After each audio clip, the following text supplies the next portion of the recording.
Today I'm going to tell you the top 10 things we take away from the Big 12 Media Days and all that's coming up after the bumper. What do you mean you don't subscribe to my son's YouTube channel? Mama, no! Just snap the damn ball, RJ. What's up, kinfolk? It's RJ Young. I am not on a step mill. Consider hitting the like and subscribe button because I upload a video every single day. It's always OU related, college football related, sports related. We have a good time. So here are the top 10 things we can take away from Big 12 Media Days, starting with number 10, which is Kansas State coach Bill Snyder is 79 years old. Dana Holgorsen was the first to say, I'm not coaching when I'm 79. Then again, Dana Holgorsen might be out of a job well before then. It's a shot at you, Mountaineer fans. And Bill Snyder is still coaching college football better than most. And he still could care less about what's trending in college football. He sticks to the way he knows how to teach football, which is to say he's got a playbook that's about that thick, and it's the same system that's been in place for a very long time. And to put it his way, there's not much in there that does not exist in the game of football. Like I've said before, Bill Snyder doesn't sleep, he schemes. And number 9 is Texas Tech's strength is its defense in 2018. I'm being completely serious. Cliff Kingsbury said so, citing what defensive coordinator coach David Gibbs has built there around Last Chance U alumni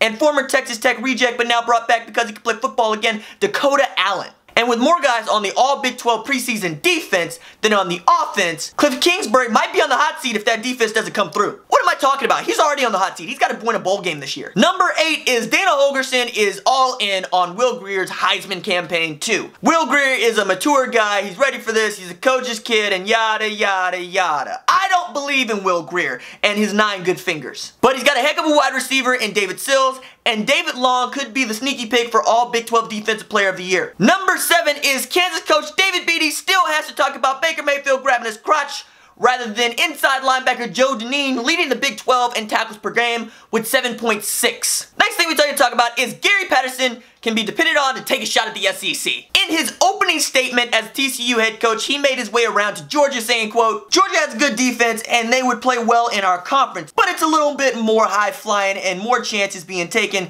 and you got to score points if you want to win.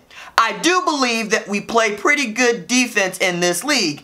It's one of those things where you can't judge it on yardage always. You've got to see where you played on the road and how you performed. Gary Patterson, giving it to the SEC since forever. The next thing we gotta talk about is Texas's offense is offensive and not in a good way. First thing is you got 4 college quarterbacks and you don't know which one of them is your best starter. Could it be Sam Hard G. Ellinger? Or Destiny's quarterback Shane Buechele? Or Cali Cam Rising? Or Oklahoma's own Casey Thompson? Tom Herman made a case for all of those guys, including Cam Rising and Casey Thompson, which basically means he doesn't know who his quarterback's gonna be, but it's probably gonna be Sam Ellinger until he gets another concussion and then it's all she wrote. But that's not really the big story coming out of that, outside of, you know, Tom Herman sticking his foot in his mouth talking about some elite players. I made that video. But for Longhorn fans, it's that Tim Beck might not be the signal caller to start the season. Because that was the question given to Tom Herman, and instead of unequivocally saying yes, Tim Beck is calling the plays as because he's the offensive coordinator, he said this. The good thing is we don't have to make that decision now in the middle of July.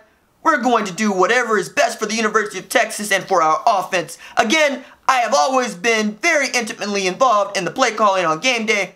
There isn't a play that's called that I don't have veto power over, and so, you know, I think the true measure of an offense and its efficiency is one, the talent on the field is certainly another. Oh my God! Tim Beck, start packing your bags, dog. Don't think you're gonna make it through this season as offense coordinator and play caller. The next thing we gotta talk about is Iowa State's Matt Campbell isn't a uniform guy until he's a uniform guy. Apparently, they got some snazzy new uniforms at Iowa State and he's all about it. Seriously, that's the sexiest story to come out of Iowa State's presser. I'm sorry. The next thing we gotta talk about is also fashion related is Matt Rule's green jacket, looking like he came straight off the 18th green at Augusta. Also, sexiest story to come out of Baylor, I'm sorry. And last thing we gotta talk about is Oklahoma coach Lincoln Riley still does not believe that Kyler Murray is starting quarterback. I made that video. But I think, again, it's important to harp on this fact. Austin Kendall is obviously in the running for the job, and if he outplays Kyler Murray in fall camp, yes, he could be the starter. However, common sense says Kyler Murray is your starting quarterback at Oklahoma against FAU because you got him on a 1-year rental. He can do things that, quite honestly, no other college football player in the country can do.